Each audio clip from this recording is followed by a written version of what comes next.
Alors, en parlant de choses dangereuses, la bourgeoisie, parce qu'elle repose sur le positivisme, il y a tout un chapitre dans votre livre qui est consacré au positivisme, a ouvert la voie, elle a tracé une voie royale à la prise de pouvoir d'une communauté et d'une religion qui, je vous cite, allie Dieu et les nombres. Hein. C'est la communauté kabbaliste, on va l'appeler comme ça. Alors ça veut dire que, selon vous, cette communauté, elle a prospéré finalement sur l'abstraction bourgeoise. Oui, alors là, c'est pareil, c'est vertigineux. On en a additionné des médiations. Dans un chapitre ultérieur, parce que mon livre est construit de manière absolument rigoureuse, hein, il respecte la logique historique et il se veut logique dans sa construction même. Hein, voilà, parce que pour critiquer la logique, il faut déjà la dominer et l'intégrer.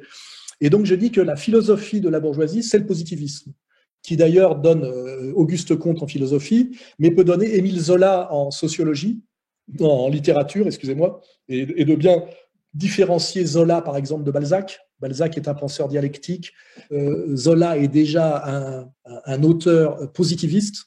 Je pense que le plus grand contresens du positivisme en littérature, c'est Salammbô de Flaubert, hein, c'est-à-dire qu'il croit que en mettant du décor d'un monde ancien, on peut appliquer dessus la psychologie du monde contemporain et que du coup, en fait, il y a un contresens fondamental. Bon, là, c'est pareil, on est dans la philosophie de la littérature. Hein.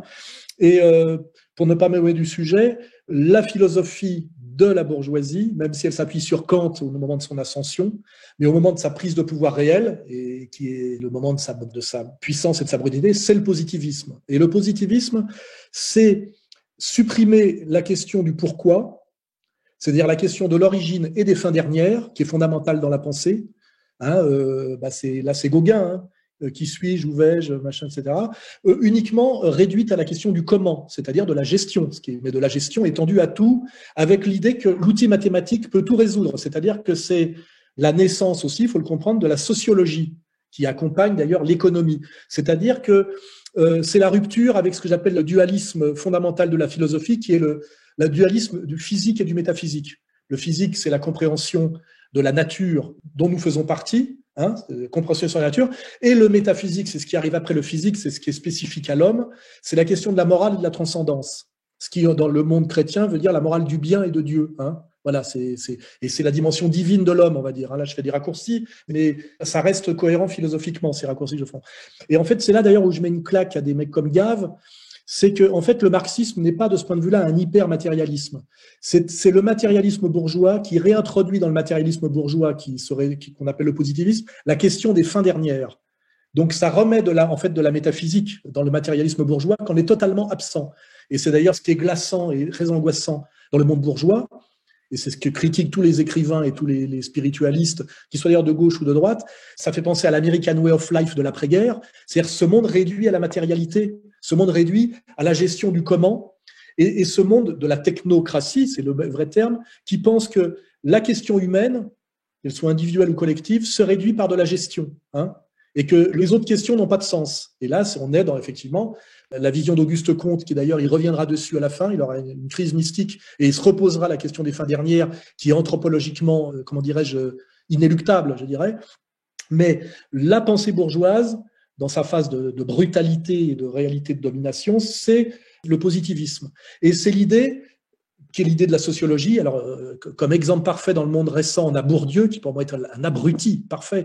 C'est de dire qu'en fait, on peut gérer l'humain, donc ce qu'on appelle le monde des sciences humaines, comme les sciences dures, parce que c'est ça la prétention de la bourgeoisie, et c'est ça d'ailleurs l'épopée de la raison, si on la pousse jusqu'au bout, c'est qu'en réalité, l'outil mathématique peut tout résoudre.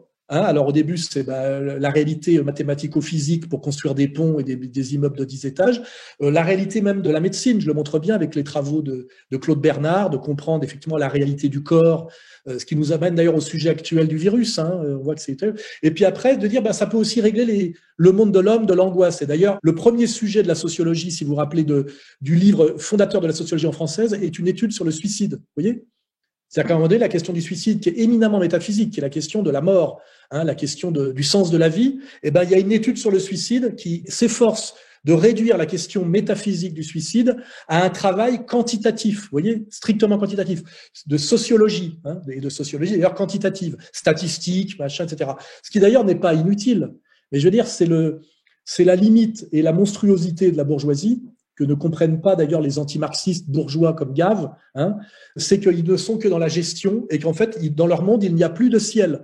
On n'est même plus dans le monde de Kant, qui est effectivement la fin de la domination de Dieu, qui ne veut pas dire un monde sans divin. C'est ça toute la subtilité de Kant, qui est le ciel étoilé au-dessus de ma tête et la loi morale en moi. Hein. Et cette loi morale en lui, elle est chez Kant, elle est plus chez les positivistes et elle est que résiduellement dans la bourgeoisie. Et en fait, toute la question d'ailleurs de la critique de gauche de la bourgeoisie et du marxisme, c'est de réintroduire la loi morale, dans la gestion mathématique du monde. Vous voyez, c'est ça les questions. Et vous verrez qu'après, j'avance sur mes chapitres, il va y avoir une énorme bataille qui est la bataille du XXe siècle, parce que le XIXe siècle a posé les concepts, hein, c'est Marx, c'est de 1830 à 1880, en gros, on met en place les concepts de critique de la bourgeoisie. Et puis le XXe siècle, c'est la bataille entre les libéraux et les marxistes. Et puis aujourd'hui, cette bataille, elle est finie d'une certaine manière. On est dans la post-modernité. Et donc moi, je récapitule tout ce combat, mais sur le plan des concepts. Parce qu'effectivement, tout ça s'appuie sur des concepts, puisque le bourgeois est l'homme de la raison, donc c'est l'homme des idées. Donc tous ces combats, même si ça se traduit par de l'impérialisme guerrier ou de la lutte des classes, s'appuie toujours sur de la raison. Il ne faut pas oublier. Hein. C'est d'ailleurs pour ça qu'il y a une figure qui naît dans cette épopée-là qui s'appelle l'intellectuel, qui a remplacé le prêtre. Vous voyez, le prêtre, il est en contact avec Dieu, il dit ce qui est la morale, il est balayé par la raison et il est remplacé par l'intellectuel qui, lui, s'appuie sur des concepts pour dire le bien et le mal. Vous voyez. Et donc, on voit bien que toute cette articulation est cohérente. Hein. Et le grand moment de l'intellectuel, d'ailleurs, en France, c'est quoi? C'est Émile Zola, dans le J'accuse, au moment de l'affaire Dreyfus, effectivement, où on a ces catégories de la modernité qui sortent et qui ne peuvent se comprendre que par tout ce travail que je viens de vous faire. Pourquoi, à un moment donné, il y a l'écrivain, avant, il n'y avait pas l'écrivain, c'était un peu autre chose. Pourquoi, à un moment donné, il y a l'intellectuel, avant, il n'y avait pas l'intellectuel, vous voyez. Le débat de l'intellectuel et de l'écrivain n'existe pas sous l'Ancien Régime, même si Voltaire amène le monde de demain et Rousseau encore plus, vous voyez. Voilà. Et c'est le livre... fait comprendre toutes ces catégories, fait comprendre comment elles interagissent dialectiquement et que leurs interactions dialectiques, c'est l'épopée dont l'écume est ce qu'on appelle l'histoire. Hein, c'est-à-dire tel que peut y accéder Marion Sigaud, vous voyez. Mais on peut faire un peu plus, quoi. Hein, voilà. Donc, je ne sais plus où j'en étais, là. Bien, en fait, vous nous présentez aussi un processus de parcellisation, du coup, de spécialisation. Oui, l'articulation suivante, c'est que le bourgeois... Sa force, c'est la gestion en ne se posant plus la question des fins dernières. Il y a juste le comment, il n'y a plus le pourquoi. C'est à la fois sa force et sa faiblesse. C'est un peu comme une bête, une brute, c'est-à-dire il gère. Donc, ces deux catégories fondamentales, c'est le matérialisme intégral et l'individualisme. Hein. N'oubliez pas que tout ça, aussi pareil, je monte à un moment donné, c'est je pense donc je suis, c'est le triomphe du je. Parce que le je, c'est l'unité dans le monde mathématico-quantitatif. Vous voyez, on est tous des petits je. Hein. Le nous n'existe pas vraiment. C'est une des conséquences de la mathématisation du monde, le triomphe du je sur le nous. Hein. Voilà, il faut comprendre toutes ces articulations. Ça, c'est de la philosophie. Et donc, le bourgeois qui est dans un monde du je et du matérialisme intégral, par la maîtrise des mathématiques, ça s'appelle la technocratie, en fait, c'est le lent triomphe de la technocratie. En France, ça donne l'ENA, hein, ça donne nos technogestionnaires sans âme qui nous amènent vers le chaos terminal en ce moment. Mais ce que je dis, c'est qu'il y a des gens qui, eux, tout en ayant la maîtrise des mathématiques, n'ont jamais renoncé à une vision eschatologique et à une vision religieuse. Parce que dans leur conception du monde, il n'y a pas eu opposition entre cosmogonie et cosmologie, c'est-à-dire meurtre de Dieu par les mathématiques, qui serait un peu un résumé un peu radical de ce que c'est que l'autre monde bourgeois, c'est l'assassinat de Dieu par les mathématiques. Eux, ils sont sur un Dieu mathématicien, ça s'appelle le kabbalisme. Et quand on a à son service les mathématiques, comme outil de domination, mais qu'on a toujours un projet eschatologique, notamment un projet de domination, on est bien plus fort que ceux qui ont des mathématiques au service d'un individualisme matérialiste intégral. Et ce qui veut dire que dans cette épopée bourgeoise, fatalement, le bourgeois est forcément dominé à terme par un être qui a la même matrice des mathématiques que lui, c'est-à-dire qui est au sommet de l'économie et même du financier, mais qui garde une vision collective et eschatologique, c'est-à-dire de domination collective. Hein, il est forcément dans la temporalité, avec le temps qui passe, avec le temps qui dure, obligé de devenir dominant. Et là, j'ai une façon absolument philosophique, rationnelle et dépassionnée d'expliquer la fatale domination de la communauté de lumière sur la République et sur la bourgeoisie. Vous voyez ? Voilà. Et vous comprenez mieux pourquoi, à certains moments, Attali est un ancien major de l'X qui en fait est un matheux. Hein, n'oubliez pas qu'il a fait Polytechnique. Et puis à des moments, quand vous le voyez dans des vidéos, effectivement, qui ne sont pas ces prestations télévisuelles pour la masse, il a une kippa sur la tête et il parle un autre langage.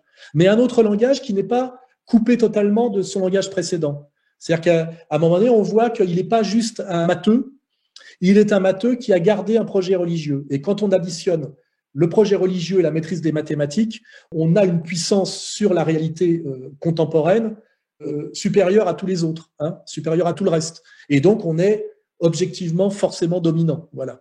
Et nous, qui subissons l'individualisme matérialiste intégral de la bourgeoisie, eh ben, on est forcément fatalement dominés. Sauf si, dans un combat de résistance, on renoue avec l'eschatologie, on renoue avec le nous, c'est-à-dire qu'on sort, nous aussi, du matérialisme intégral et de l'individualisme intégral. Mais malheureusement, c'est une démarche, je dirais, individuelle, fatalement. On n'a pas grand-chose de préexistant et de fonctionnel à quoi se raccrocher. Au mieux, on fait égalité-réconciliation et on est une petite bande de bricoleurs face à une église au sens politique du terme. Voilà, on est dans les catacombes.